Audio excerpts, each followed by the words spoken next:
Welcome back, children, to Geography with Juliana, and we are starting with Chapter 7, Human Settlements.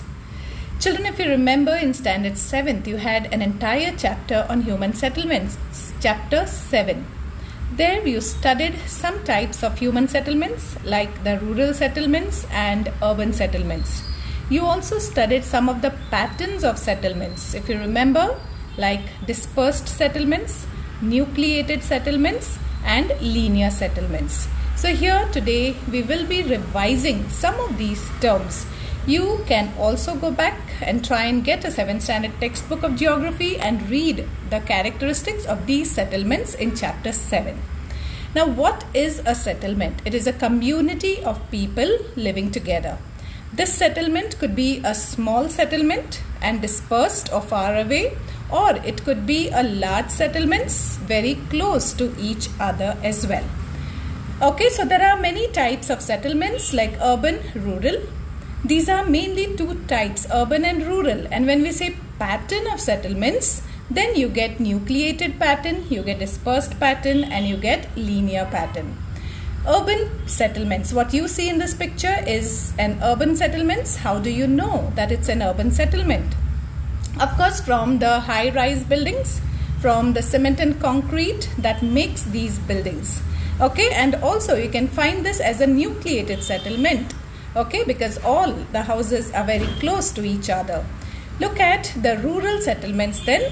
In rural settlements, of course, this is a rural settlement, but it doesn't quite look so much as rural, because in rural settlements you will get mud houses, okay, and also thatched roofs. But however, because these settlements are like single, okay, separate houses, they are not skyscrapers, these also are rural settlements, but this rural area is a little developed. Indian rural settlements would be a little more thatched and mud houses normally. Now, talking about the pattern, what you see here, nucleated. Nucleated means like a nucleus, centralized. Okay, it could be around something or close to something. Like in the coastal regions, you will find nucleated settlements. Okay, it could be a defense area, around an industry, it could be around a college, around a school. You normally find nucleated settlements in those type of regions. That means concentrated in a region where facilities are available. So nucleated settlements where the houses are very close to each other, like you can see in this picture, they develop near some strategic places. It could be near the rivers, it could be a defense area, it could be close to industries, schools, hospitals, etc. And normally these settlements are cosmopolitan. So people of various faith, culture, religions, etc. live together in harmony. What you see in this picture is dispersed settlements. That is, houses are far away from each other. You can look at the area around, it's a mountainous area. Okay, so in the mountainous areas and also in the deserts, okay, you will find dispersed settlements. What are the characteristics of these dispersed settlements? Houses are not only few but also scattered. Houses are far from each other. They have limited population.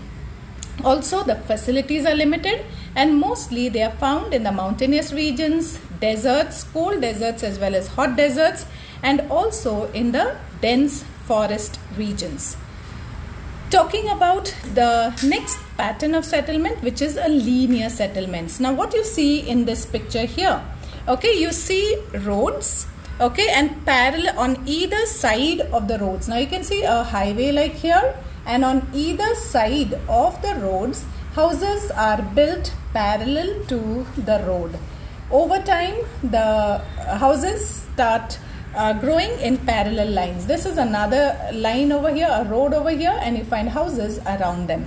So these type of settlements are called as linear settlements. What are the characteristics of these linear settlements?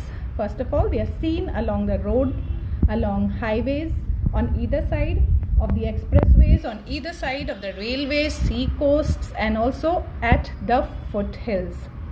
And so the settlements grow parallel. Houses are along a single line or a multiple line. Roads are parallel, and also the shops grow along with the houses. Now on page 46, you have these two pictures, and looking at these pictures you have to answer a few questions. The first question is identify the type of settlements. Now 7.1a, definitely if you look at the picture you will understand it is a nucleated settlements, right? And what about the second one then? Now here it seems as though there is a road, a kacha road, and there is linear settlement here. But if you look at this region here, you find dispersed settlements. Okay, so it is like a lonely road, okay, and there is dispersed settlements on the other side or beyond those roads. Then the second question is, which one is a nucleated settlements? Of course it is 7.1a. And why? Because probably it's a place, because the houses are very close to each other obviously, and secondly probably it is a place of strategic importance and facilities are available. Which one is a dispersed settlements? Of course the 7.1b is a dispersed settlement. And what could be the reason behind it? Reason is because the facilities are not available and houses are far away from each other. Therefore, you need to know these characteristics that I have just explained to you to give the reason. Why is it nucleated? Why is it dispersed? Or why is it a linear settlement? Then the next question says, which one is a dispersed settlement? Of course 7.1b. And why? Because the houses are far away. And what could be the reasons behind it? Because facilities are not available and houses are far.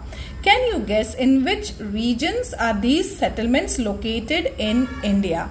Where would you find nucleated settlements? Of course you will find them in regions where water etc. is available. Okay, facilities are available. Northern plains it could be, and also in the plateau region like Maharashtra, Kerala. These are all densely populated regions where you will have nucleated settlements. Where would you find dispersed settlements? As I told you, the conditions are necessary. Like in Rajasthan, it could be in the Himalayan regions, okay, or in any other mountainous regions or forested areas like in Madhya Pradesh, central India. Talking about the factors that affect human settlements, not only in India but anywhere else in the world. These factors are climatic conditions. If climate is favorable, people will reside there. If climate is unfavorable, like in Rajasthan, people will not want to reside there. Availability of water is another major factor. Okay, nobody would like to go to a place where water is not available. Then slope of the land. If the slope of the land is steep, people would not like to reside there. People like to reside in the plains. And level of development. If the land is developed, people will settle around. If the land is fertile, then people will definitely settle around. So settlements in India are found mainly in the plateau regions of Narmada Valley, in the paddy fields, not only paddy fields but any agricultural lands, okay, like of Bihar and Uttar Pradesh. Then other cultivated parts of India, like it could be West Bengal, it could be Punjab, it could be Haryana, okay, and the Vindhya plateau. Even plateaus have, because of availability of minerals and industries, they are also populated. Then talking about the dispersed settlements, okay, in India they are found in the tribal areas of central India, like in Madhya Pradesh. Then eastern and southern Rajasthan, or rather you can just say Rajasthan. In the mountainous regions, you can specify Himalayas, and land with dissected, wherever there is uneven topography, there we will have dispersed settlement. This path is cancelled. Okay, let's recall what facilities are available in which region. So in the next video, I will start with settlements in Brazil. So till then, keep studying, keep watching, okay, and God bless you. Thank you.